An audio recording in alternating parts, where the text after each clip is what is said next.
Не постојат зборови со кои можам да го искажам моето длабоко жалење и тага. И знам дека моите зборови не можат да ви ја намалат болката од загубата на вашата ќерка. Посакувам таа вечер да не се најдев на тоа место, но мојот живот никогаш повеќе нема да биде ист, а додека сум жив ќе се молам за душата на вашата Фросина. Со солзи во очите обвинетиот Љубиша, која предизвика сообраќајната несреќа во која загина студентката Фросина Цековска, за прв пат утрово лично им собрати на незините родители. Тој пред судот тврдеше дека немал намера да избега од местото на несреќата, туку дека 20 на минути подоцна сам се пријавил во полициска станица. Таткото на Фросина пак рече дека не верува во неговите зборови и дека се уште се сомнева дека Љубиша е оној кој ја прегазил неговата ќерка. Обвинетиот е јако сомнителен човек.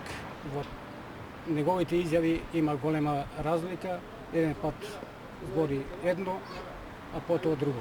Сообраќајната несреќа во која загина младата Фросина од Крива Паланка се случи на почетокот на април минатата година. 26-годишниот возач Љубиша Видојковиќ се товари за тешки дела против безбедноста на луѓето и имотот во сообраќајот и неукажување помош на лице повредено во сообраќајна несреќа.